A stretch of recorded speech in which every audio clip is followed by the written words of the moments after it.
Yo, yo, yo, you made it. It's your favorite comic on the rise, back for season 2 of the Comedy Chatter Podcast. If you've been searching for a pod that talks all things comedy, as well as kicking with some of the dopest comics in the game, then this is the podcast for you.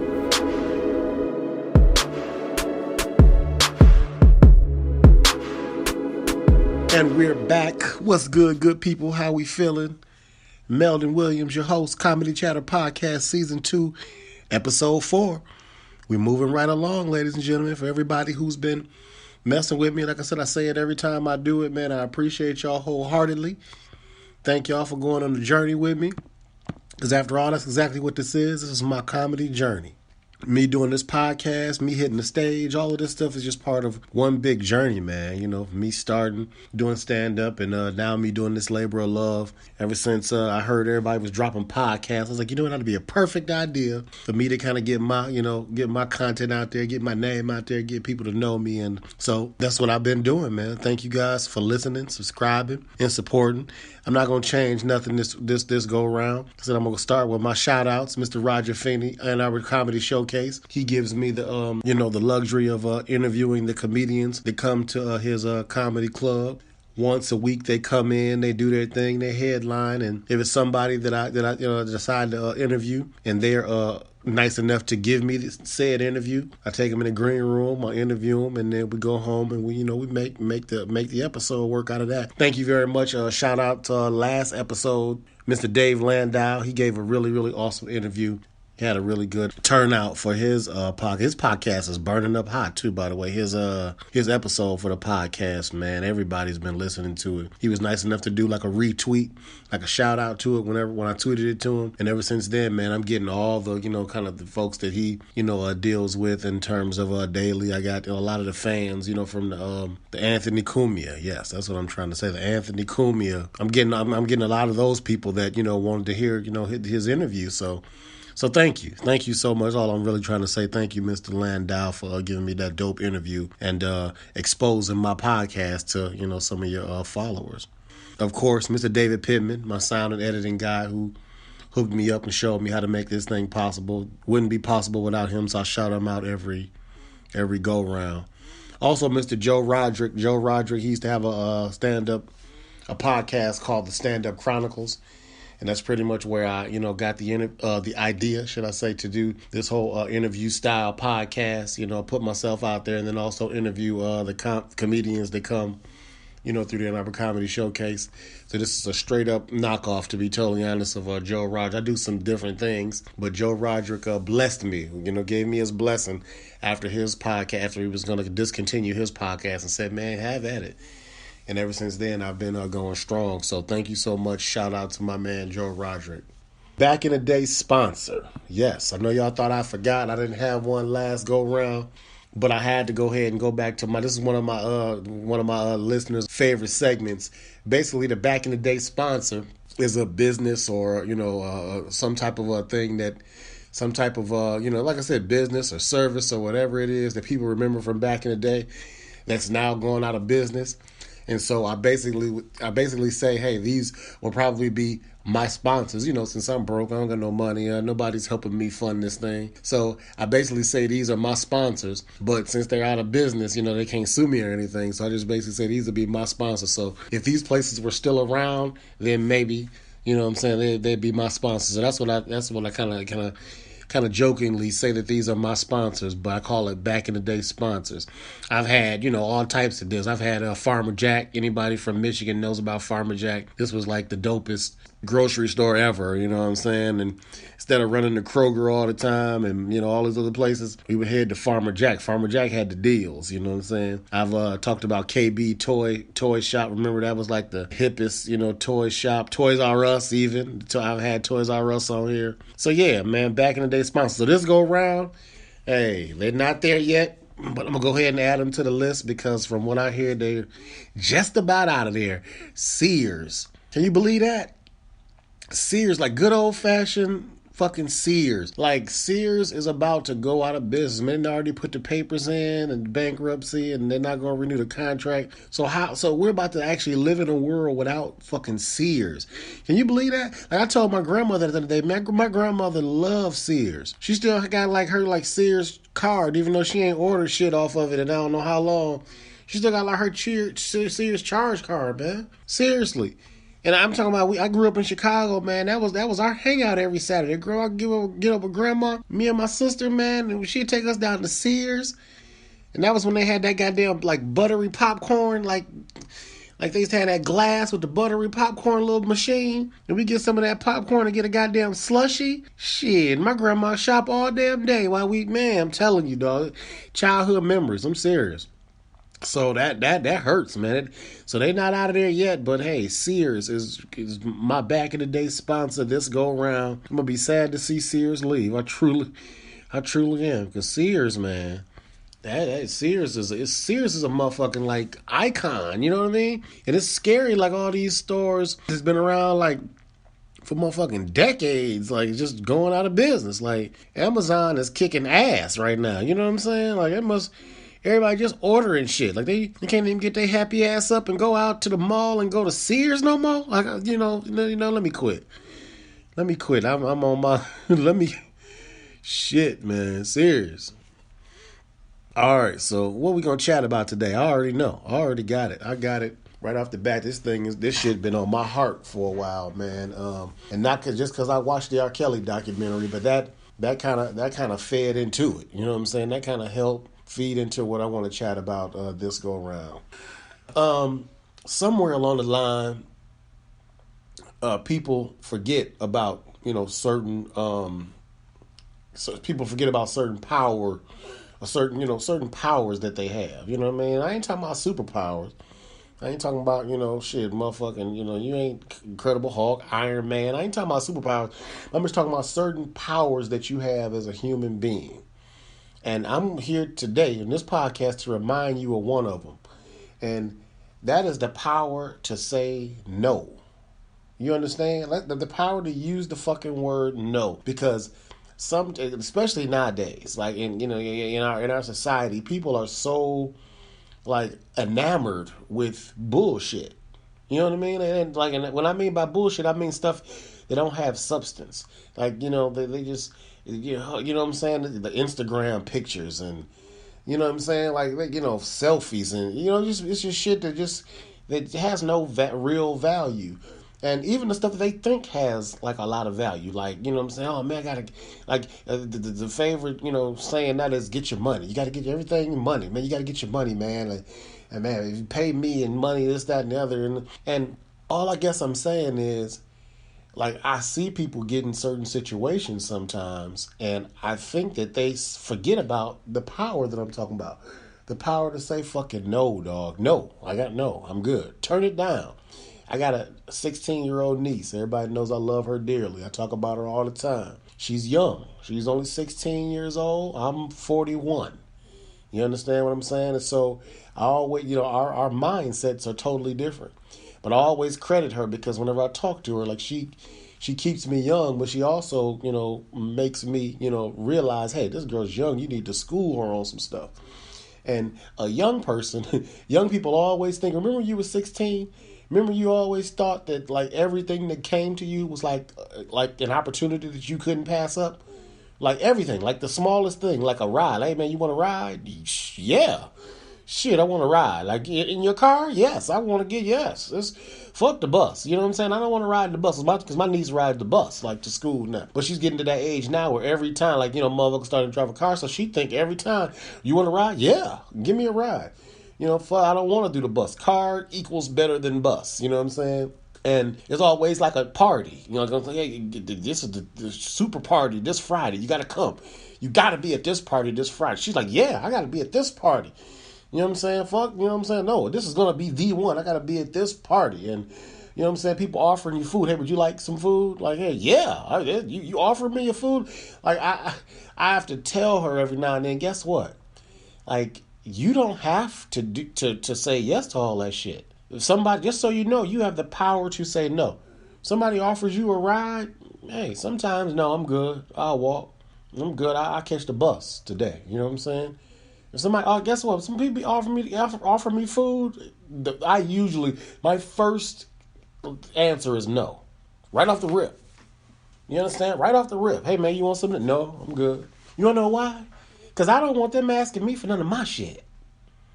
You know what I'm saying? Like, if you got some food, go ahead, enjoy your food, nigga. Like, go, you know what I'm saying? Have a great time with your food. Because when my shit comes to the table, don't fuck with me. You understand? That's just how I am. Like you don't have to. I don't need none of your shit. You don't need none of mine. You know what I'm saying? So this thought process comes with time and comes with age. You know what I'm saying? That party that you think you have to go to, this super dope throwdown jizzam of the year, this Friday, guess what? It's going to be another one next Friday. It's going to be another one 2 Fridays from now. I don't need to go to that shit. So there's power in saying no, ladies and gentlemen. Denzel Washington, I watch YouTube a lot. YouTube was damn near like my new TV. People be like, man, did you watch this on TV? I'm like, yeah, I don't really. You know what I'm saying? I got a couple shows that I watched that I'm hooked on, but for the most part, I do my own television programming. You know what I'm saying? Nowadays, I watch Netflix. You know what I'm saying? I get to watch that when I want to and binge watch that.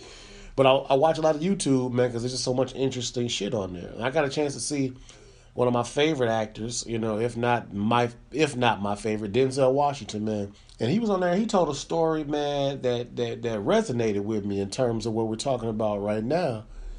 He talked about how early in his career, before he was, Big D, Big Denzel, everybody knows Big Denzel, he's, great roles. He told this story about how when he first started out, man, they offered him to do a movie. They hit him up to do a movie called The Nigga That You Couldn't Kill. The Nigga They Couldn't Kill. Yeah. That was the name of the movie. And they said it's a comedy, Denzel. It's going to be funny. It's like a satire, and, we're going to hang you, and then you don't die, and then you come back. And he was like, what the fuck? Like, you know what I'm saying? But the only thing that was making him even consider it was because, like I said, this was brand new Denzel. This ain't like now, like $15 million a picture Denzel. This is way back in the day. In the day, so they offered him $600,000 to do this movie. Now keep in mind, dude, this is, like I said, this was him back in the day. His pockets was bleeding. He said, he was like, "Damn, I needed that money." You know what I'm saying? He was like, "But the nigga they couldn't kill. I know this is bullshit." So he said he, had the luxury of getting on the phone and calling, the legendary Sidney Poitier. Yeah, so he talked to Sidney, and he's like, "Sidney, man, what should I do, man? They offered me $600,000 for the nigga they couldn't kill." And he said Sidney Poitier did something really, really, that he admired to this day. He said, "Look, Denzel, I'm not gonna tell you what to do." He said, "'Cause that's not my place." He said, "You're a man and you make your own decisions. I'm not gonna tell you what to do." He said, "But I'll give you some advice." And then he told him, he said, "Hey, the movies that you take early in your career, the roles that you accept," he said, "those are going to define you for the rest of your career." You see what I'm saying? And so that was all Denzel needed to hear. You know what I'm saying? He's like, "Yeah, thank you for that." You know what I'm saying? Because this clearly ain't some shit that I want them to be defining me off of, just because it's paying $600,000, which is, amazing money. You know what I'm saying? So, of course, he turns it down. We never saw him in Nigga They Couldn't Kill. Then he said a few months later he got the role of South African justice leader Steve Biko for Cry Freedom, which was an amazing movie, and he wound up receiving a nomination for an Academy Award, Best Supporting Actor for that movie. So yeah, like Denzel said no. You know what I mean? Like he had the power and the you know what I'm saying, the heart and the spirit and the you know what I'm saying? Like, and the balls really to say no. Like I don't know, you know what I'm saying? That's bullshit. I know it's bullshit. And you're not going to coax me into it with money. You're not going to coax me into it with other shit. You got to be able to... There's power in saying no. And we need to know that.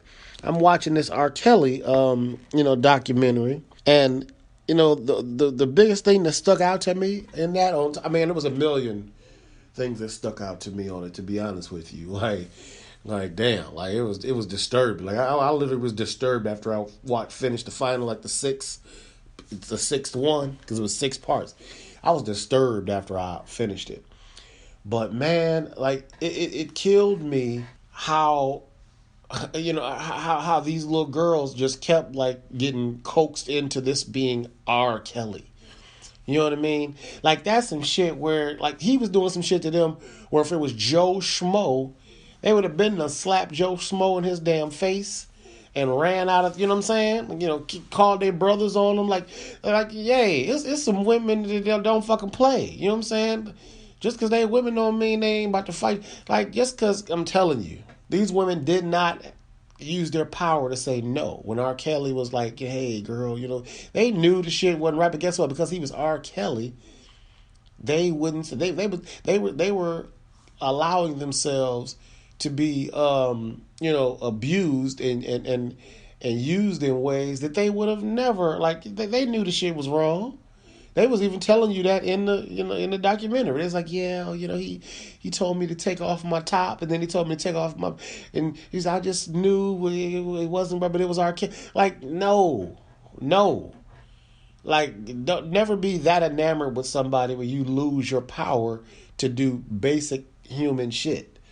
And that's what I'm getting at with this whole chat that I'm doing. Like, say, hey, you have the ability at all times, no matter what the fuck situation you in, to say no, to turn it down. I don't want it. I don't need it. No, that's not good for me. Leave me the hell alone. Whatever it is, turn it down. I told my niece, I said, don't ever think that you in some spot that you can't turn something down. Motherfucker asks you for, hey, you want to ride? No, I'm good. I'll walk. Sometimes, sometimes that don't be a better opportunity, is what I'm saying. You fuck around and get in the wrong car, and you could be doing life in prison. You understand? Now you wish you got on that fucking bus, right? Now you wish you'd got on that bus with all them other people. The bus ride would have been way better than that than that ride home in that car. You know what I'm saying? You go to the wrong party, you can get shot and killed, shot in the leg and paralyzed. Now you wish you'd have stayed home and studied, right, from that party. You know what I'm saying? So that's my chat for this time, man. That shit was on my heart, man, because like people forget that. Like I'm doing stand up, man. I want to make it. You know what I'm saying? Whatever that the hell that means. You know what I'm saying? I to be honest with you, like the whole make it thing. I just want to be able to. I want to be able to be better every day at stand up. That's my goal. Try to get better every day. Try to rock as many crowds as I can all over the country to where people start remembering man, that dude's pretty good. That dude's pretty good. To me, that's making it. You know what I'm saying? And once that happens, guess what? Money and all the notoriety and all that shit sort of takes care of itself. That's the best part about the game. So, but with that said, I'm not about to let nobody come at me with no bullshit. I'm not about to let nobody like take that, take me wanting to ascend to a higher plateau in comedy and use that against me. You know what I'm saying? Use that, hey man, if you want to make it, dog, you said you want to make it, right? You said you want to rock this stage. You got to do this. Nah, I'm good. I'll rock the next stage. Shit, that one ain't that important. Shit, I ain't about to do no lines for nobody. I ain't about to do no coke. I done heard some crazy stories. Motherfucker talking about, hey, come do this line. We'll put you on stage next. Like, nah. I don't need that stage that goddamn bad. You know what I'm saying? So yes, ladies and gentlemen, man, that's what I'm chatting about this go around, man. Make sure that you never lose your power and your ability in yourself to tell a motherfucker no. Like, no, I'm good. Even if they keep persisting, but no, you need to, no, I'm good. But wait, you need, no, I'm good. But you sure? Yes, motherfucker, I'm sure. No. Yes, I'm sure that I mean no. Shit. Yeah, man. All right, well, let me go ahead and jump into this interview this week. This go around, I have a gentleman that I met maybe right around 2007, 2008. I think it was somewhere right around that time. And he's going to provide a different perspective, in terms of the people that I've interviewed For all the episodes that I've done, I've always interviewed comedians. This guy's not actually a comedian himself, but he's a comedy promoter. And it's easy for me to call him the hottest comedy promoter in the ATL, in the Atlanta area. His name is Maurice Sims. If you guys haven't heard of him, after this interview, you definitely will. You can Google him. You can look him up. Man, he keeps it popping in Atlanta in terms of comedy, man. I'm talking about he keeps rooms all over the place. And more, what I love about him is that he'll, let anybody shine. He'll give anybody a chance. And if he, fucks with you, if he thinks you funny, hey, like he's going to say in the interview, man, hey, he brings you back. So, he didn't know me from a can of paint. I walked into one of his rooms, damn near 10 years ago. I was like, hey, man, can I get on? Hey, later on that night, I was on stage. And then now, whenever I, go back to his rooms, man, I haven't been in a while. Like I was telling him, I'm going to start getting back out in Atlanta. But, I could walk in today. Oh, you getting down today? I'm like, yes, sir, man. Put me up there. So, without further ado, I want y'all to, like I said, listen to the game that this dude is spitting and listen to his work ethic, too. That's what's key to, being a comedy promoter and just kind of, having the vision and the goal to do something. You guys will definitely enjoy it, though. So, a new perspective, comedy promoter extraordinaire, Mr. Maurice Sims. Y'all check him out. Comedy Chatter Podcast, Season 2, Episode 4.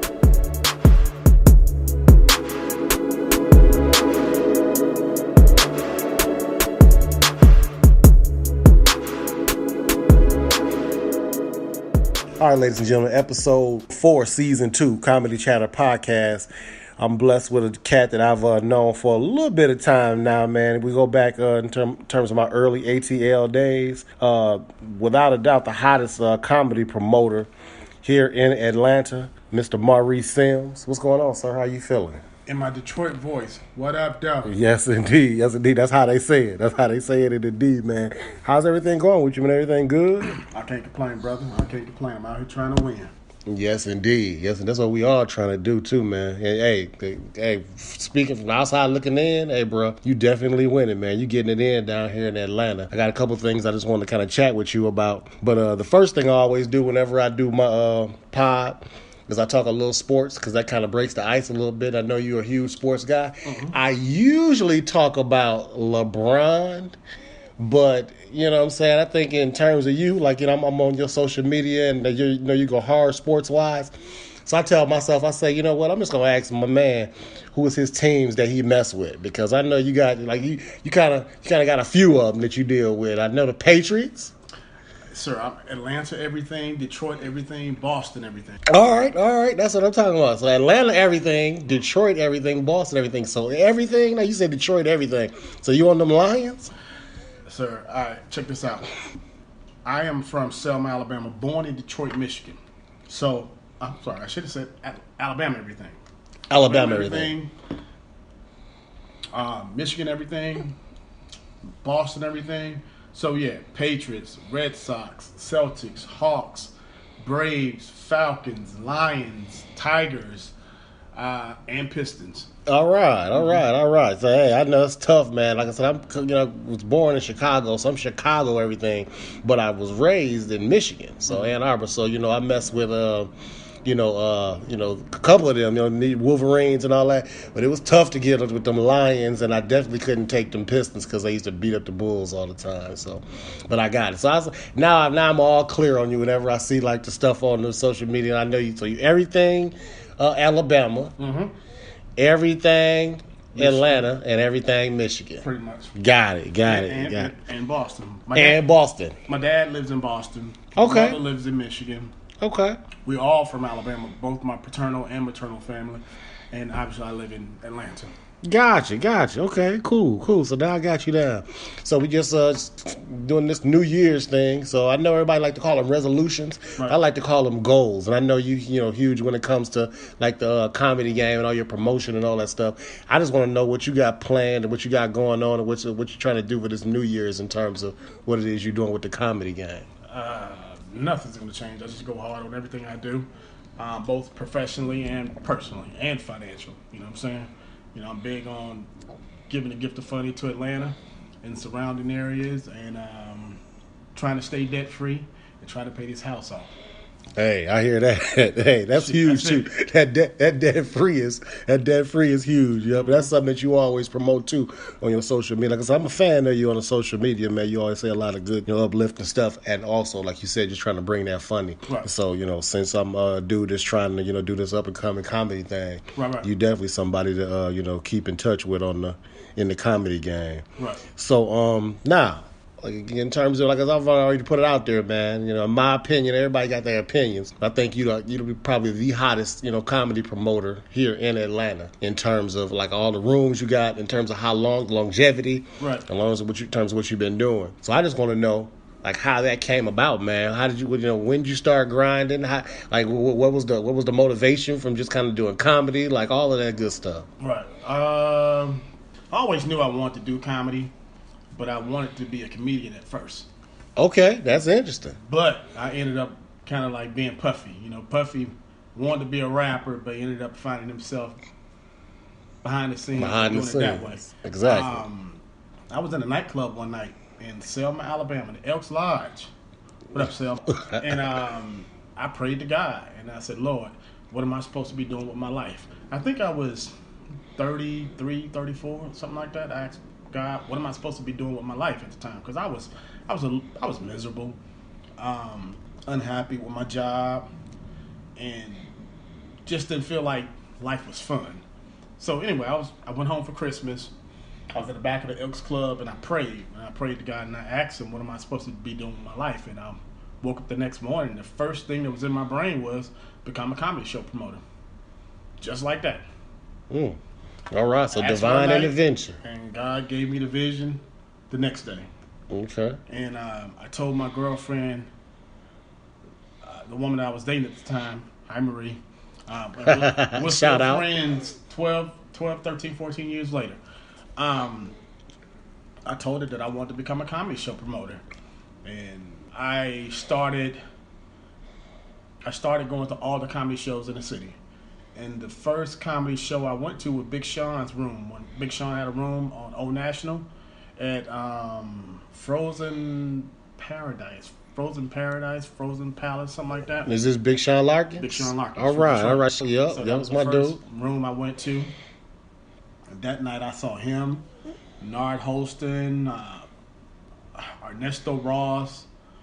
Those are the ones that I remember that I still work with to this day. Exactly. And I just pretty much started going to comedy shows every single day. Like 2 or 3 years. Wow. Just watching comedy every single night for 2 or 3 years, networking with comedians, getting phone numbers, getting business cards, and building my connect pretty much. Mm-hmm. And then I went to Star Bar in Little 5 Points. Mm-hmm. Went there one night and saw Carlos Miller. I want to say this was probably 2006. We definitely gonna get to that. He's on my list. And I was like, yo, he's a beast. Man. He's funny. Man. And when he got off stage, I introduced myself to him, and we exchanged phone numbers, and I kept going to comedy shows, and watching, and then hooked up with these fat comedy guys. And they were kind of like the Maurice of back in the day. Okay. They had a couple of rooms around the city, and I would just kind of go with these guys and just watch their events, support them, help promote. More so street promoting, giving out their passes. So kind of passes, flyers. Mm-hmm.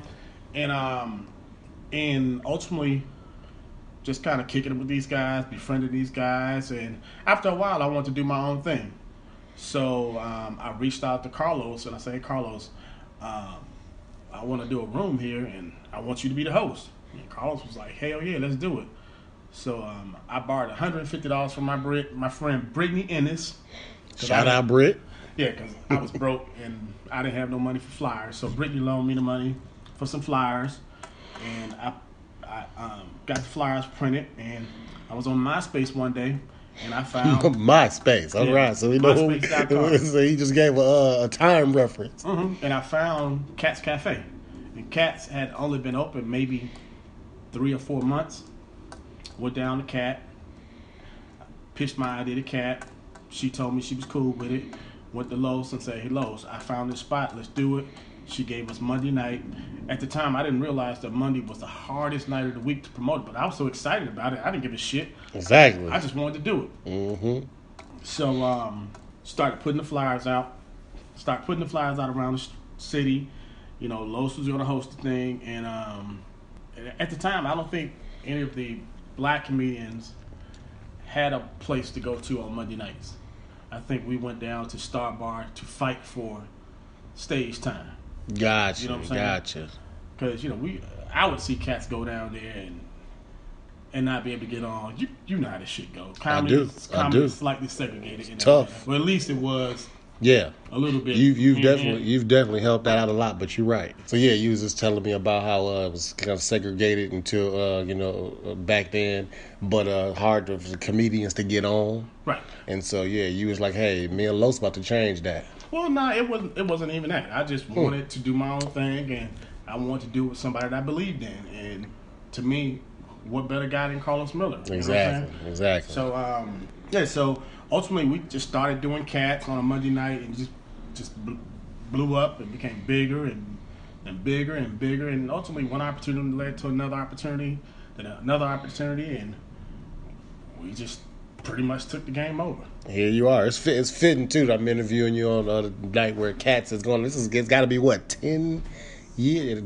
How later is this than 11 you start? years almost. Yeah. It's fitting that you got Cats going down tonight, right? Mm-hmm. Yep, Tuesday night. It's still popping on a two. I guess you say you had to change from Monday, right? Because that Monday was tough. A couple of things happened. I don't really want to discuss why we changed it. I understand. But we took a temporary break. Okay. And after a while, I just felt like something was missing in Atlanta. So we pretty much started again, but instead of Monday, we just moved it to Tuesday, and we've been there since. Tuesday is popping. Like I said, everybody, that's damn near a staple in terms of like comedy here. Like, hey man, we got to go down to the Cats. There's actually been people that hit me up, from out of town. Like, hey man, I'm going down to Atlanta this week, man. Any rooms? First person I mentioned is Maurice Sims, man. Mm-hmm. He's got plenty, and I tell him if you can survive at Cats, then yeah, you can survive anywhere. Right. Yep. It's funny that we transitioned to that, so I don't really have to like ask too many questions about it. But that was the next thing on my list, man. Carlos Miller and Cats Cafe. I got it written right here, man. He is, without a doubt, like I'm telling you, I told you, we go back, man. It's funny that I just kind of got down. I came down to Atlanta in 2007. Mm-hmm. So I got here, man, and I, went back home, almost like your story, went back home at Christmas and started doing comedy at the Ann Arbor Comedy Showcase. Mm-hmm. But, I wasn't living there. I was living in Atlanta. So I was like, damn, if I'm starting this thing, I'm going to have to find some places here in Atlanta. Mm-hmm. So, I reached out and just kind of started looking around, found your name, came to Cats Cafe. Mm-hmm. And dude, I'm talking about somebody that would just is funny as hell, command the stage, and is funny as hell. Mm-hmm. That Carlos Miller, man, he's a mess. So I see exactly what you saw. And every time I would come, and whether I got on or not, I enjoyed myself because of that guy. I'm talking about he used to rip the place from start to finish. He just straight ripping. And then like you kind of do the Russell Simmons. I thank y'all. I appreciate y'all. Hold on, for clarity purpose, I don't do the Russell Simmons. I do the Maurice Sims. I get what you're saying. I think everybody knew what I meant, but yeah, you're right. I do the Maurice Sims. I don't do the Russell Sims. Yeah, like thank y'all, but yeah, y'all just had, like I said, and it's funny that you told me that story how y'all started that together, because that's how y'all were whenever I came in there, just linked. Hey, that's the dude. He's doing his thing, man, and you would say the same thing about him. So he's mentioned on my pod pretty much every time I do it because he's one of my favorites. Right. Carlos Miller's huge. Mm-hmm. All right, so next, is there like a system that you have in terms of, like you said, you just saw Carlos that night and believed in him, but is there a system that you have in terms of eyeing new talent and what it is that you do in terms of getting these new things, or is it just kind of, hey, it just kind of happens organically, hey, this is what I do? Basically, in my opinion, this isn't a blueprint meant for other people. I have a certain type of comedian that I want to host my rooms. I have a certain type of vibe and ambiance that I want for my rooms that I want to give to the general public. So, host-wise, headliner-wise, and even feature-wise, if somebody fits that criteria, we run with it. You know what I'm saying? Gotcha. And I'm not into all the consistent vulgar jokes back to back to back, the sexual jokes back to back. Nobody wants to hear all that foolishness. You know what I'm saying? I'm not trying to tell people to. I'm not trying to censor anybody's material, but sex and cursing can be a small part of it, and go do your thing. Yeah. So, and it combined with being funny. Yeah. It's really, really simple, man. I don't have no blueprint for it. We started with Clayton and Carlos and Tyler, and now we just give everybody an opportunity. It's not just the same 4 or 5 people. I get down with everybody. If you're funny, I believe in you, and you fit the mold of my brand that I'm trying to project out there, we can run it. Okay, that makes a whole lot of sense too. That makes a whole lot of sense. Like I said, I can attest for you, like I said, getting down with everybody. Because I had just gotten here. You didn't know me from a can of paint. Right. And I was like, hey man, I would love to, okay, you just started, blah. Before I knew it, I was on the stage. You know what I'm saying? We give everybody an opportunity. So I appreciated that definitely. And ever since then, like I said, it's been kind of tough to get back out. But I'm definitely planning this 2019 year to try to get back out and do some of the rooms. Speaking of that, how many do you have currently right now? Mr. Maurice Sims, currently in Atlanta. How many rooms you got popping? Tuesday at Cat's Cafe. Tuesday, Cats. Thursday at Be Social Grill.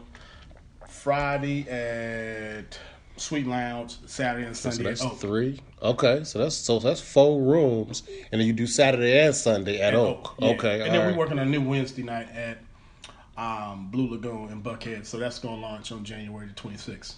Okay, man. All right. So you all over the place, and so that's damn near. That's 5 rooms. Mm-hmm. All right. Yeah, that's what I'm talking about. And so is there any I don't fuck around. I drop you and I keep it moving. I hear you.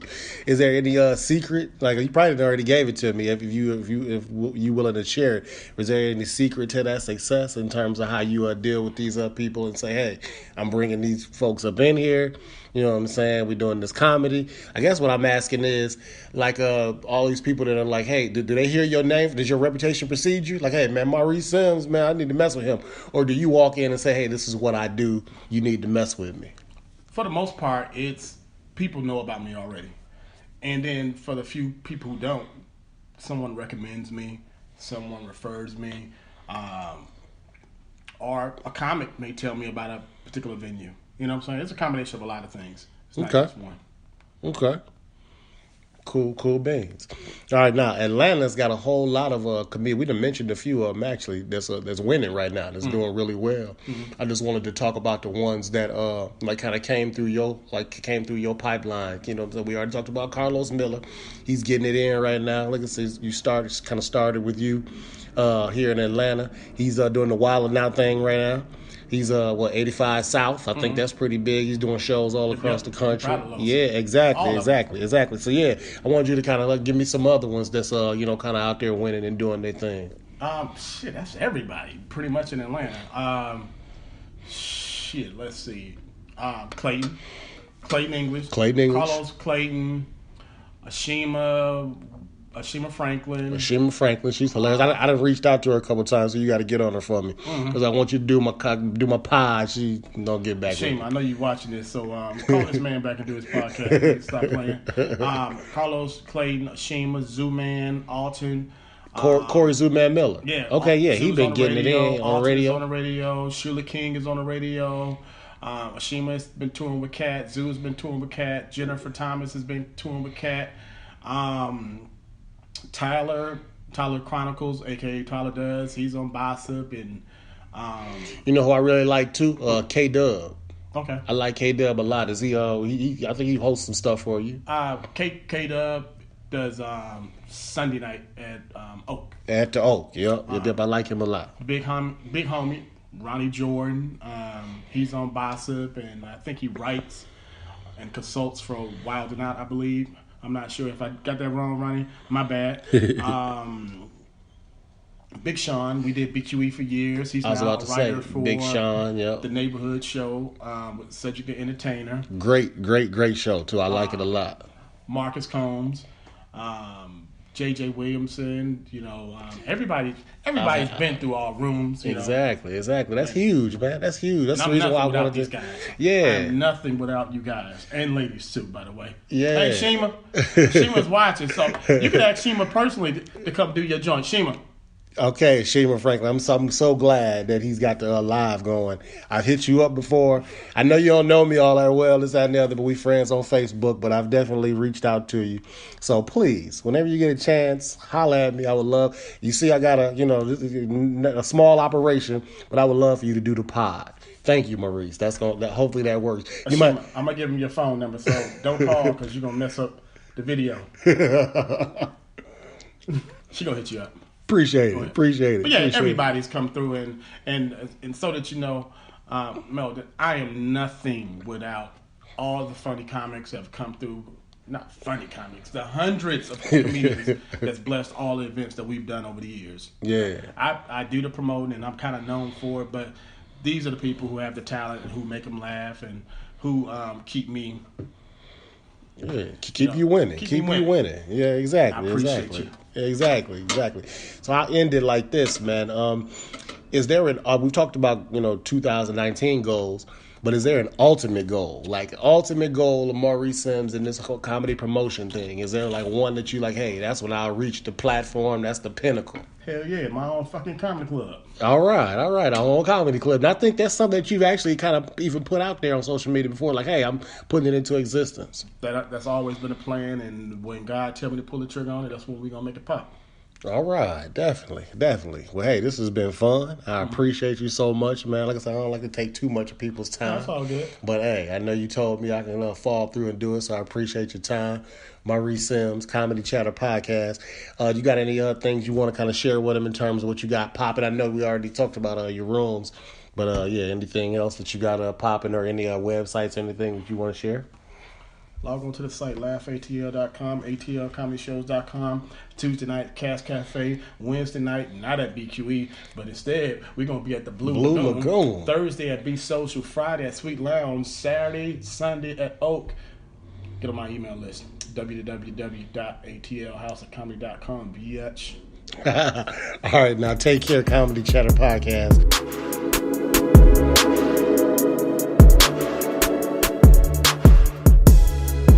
Yo, thanks so much for checking out the pod. A very special thanks to my guest, Mr. Maurice Sims. Be sure y'all check out his website and his email for future show info. Be sure to catch the next episode of the Comedy Chatter Podcast, where we always have a super dope headlining comedian, and of course me, Meldon Williams. Make sure y'all keep listening, subscribing, and supporting. Y'all be good to yourselves and be good to each other. Peace out.